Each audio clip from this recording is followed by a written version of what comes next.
Hey, this is Jim Dvorak of Devoted Imaging Photography, or Jim Dvorak Photography. And thought I'd do a little review of the 20-60 telephoto lens for the smartphone.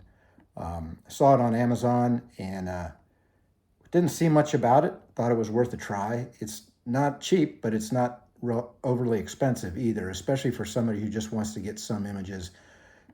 I see all the time people asking what to use in Yellowstone and other places for wildlife photography, and this might be an option for some people. So let's get started. So to start, this is what it comes in, relatively large box. Open it up, and it's got a few parts. One, the lens, obviously. It's roughly 9 inches long. It weighs just under 2 pounds, probably like 1.7. I didn't actually weigh it, but I think that's what I remember on the specs.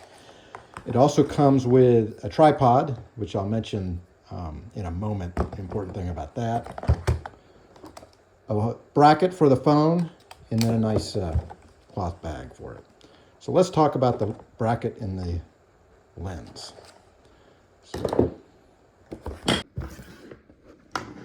All right, so this is the lens. It's roughly 9 inches, and like I mentioned, just under 2 pounds. Easy to handle.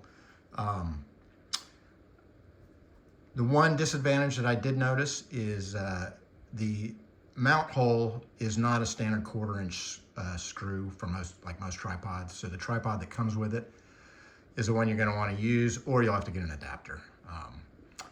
But the tripod that comes with it is pretty nice. It's nice and lightweight, aluminum. So, and then we have a bracket, and I'm going to show you how to use a bracket just using an old iPhone.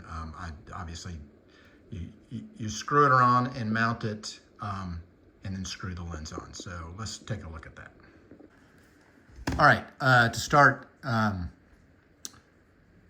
for starters, I'm just using an old Casio calculator. It's roughly the same size as a phone, since I'm using the phone to record this. But so the bracket slips over the top of the phone just like this, and you line up this circle with your lens, the lens you want to use, which is generally the standard lens. Now, one thing I noticed in the 1x, it's like a fisheye lens that you get the ring. So if you zoom into 2x, you get a full frame, which I found better. Then once you've got it matched up, take the lens cap off of here.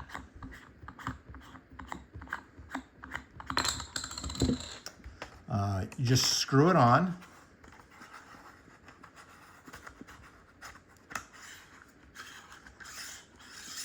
Till it's tight. And then you can turn on the camera and look through it. This is the zoom. It goes 20 to 60 times right here, 20 to 60 times. And then up here is the focus. And once you get it close to focus, then the autofocus on the camera will tend to take over. So it's not as hard as you would think, even at 60 times zoom, which I'm going to show in the photographs when I compare it to what I did with my 600mm lens. So, like I said, not a bad idea. I think it retails right around $180 on Amazon, which isn't too bad a deal for a lens. It's probably about the same price as a monocular, and or a good monocular. And I honestly found this to be better than most of the pictures I've seen done with monoculars. So, and a little bit easier to use. I should mention also, it does come with an eyepiece. So it can be used as a monocular. The eyepiece screws on right here, and it works just like any monocular would. It just doesn't have that angle like most of them do. So let's compare the photos of which one's better and not. So the first photo I'm going to show you is with my Sigma 150 to 600 zoom lens on a 7D Mark II camera. So it's got the crop sensor. So this is equivalent to probably 940 millimeters. And you can see where the clarity in that, and this is all handheld. Both of them were handheld. I did not use a tripod, so this gives you even a better idea if you used a tripod. The second image is using the camera lens, or the phone lens, at 60 times zoom, also handheld from the same distance. The third image is at 20 times zoom, so zoomed out a little bit more. And then the last image is just a iPhone picture of the difference, showing how far away I was, roughly 60, 70 yards away from the subject I was shooting at. Obviously, just like any zoom lens, you're zoomed in, it's a little bit, you get some camera shake, but the phone does a pretty good job of handling the camera shake, from what I could tell.